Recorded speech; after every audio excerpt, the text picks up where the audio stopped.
Good afternoon. I'm Kaja Shukova, Minister on Environmental Physical Planning in Macedonian government, leading the responsible governmental institution for ensuring better environment and living conditions for our citizens. Also, we are a responsible institution for coordination of climate-related activities in the country. I'm very pleased by the opportunity to take part on the transit projects, which mean transition to sustainable future through training and education, since that these are two components necessary for achieving decarbonized growth and the Paris Agreement goal. The central goal of the Paris Agreement is to strengthen the global response to climate change by maintaining the rise of global temperature in this century below 2 degrees Celsius compared to pre-industrial levels, and to continue with the efforts to limit the temperature increase even below 1.5 degrees Celsius. Paris Agreement requires all parties to invest their best efforts to the achievement of their nationally determined contribution, and to further these efforts throughout the following years. Among these requirements is also the obligation for all parties regularly to report on their emissions and on their implementation efforts. Precisely, these global requirements present a significant challenge for the countries which has an objective to become part of the European family at a time when the European Union is the leader on the global scene, having in mind its climate change mitigation and adaptation actions of the most vulnerable sectors.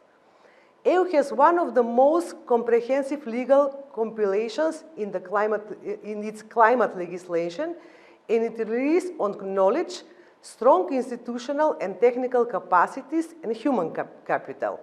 Rationalization of reporting obligation will be required on the countries to restructure several areas of their society. On the other hand, the fulfillment of this obligation may be seen as a challenge for introducing transformative changes, but also as a possibility for introducing new approaches in planning, development, and policy implementation.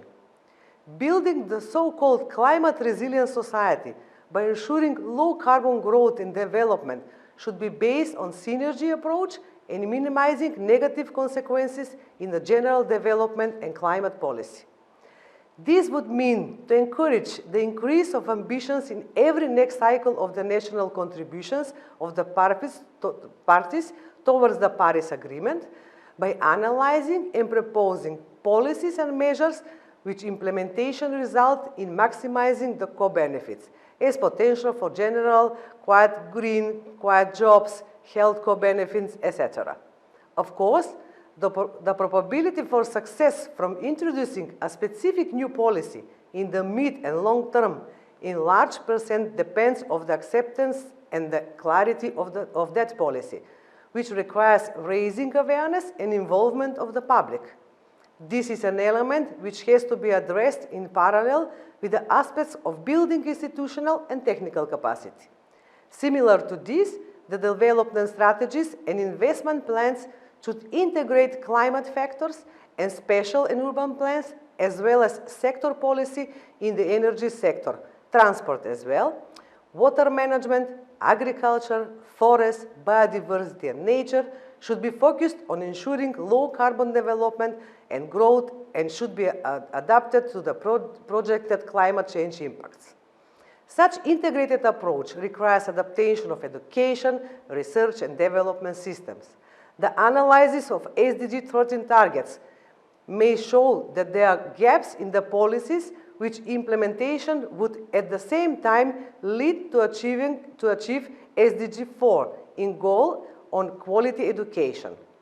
In the national context, it has been shown that integration of climate-related aspects into education and research and development policy is a gap, but in the same time, it is also a possibility for the country to generate a basis for wise, quiet policy development in order to achieve low carbon growth and development, and to build a society more resilient to future climate influence, where the partnership between science, policy, business community, public is a key precondition. Climate change requires environmental innovation approach and technologies. Eco-innovation will become key for the economic growth, competitiveness and employment.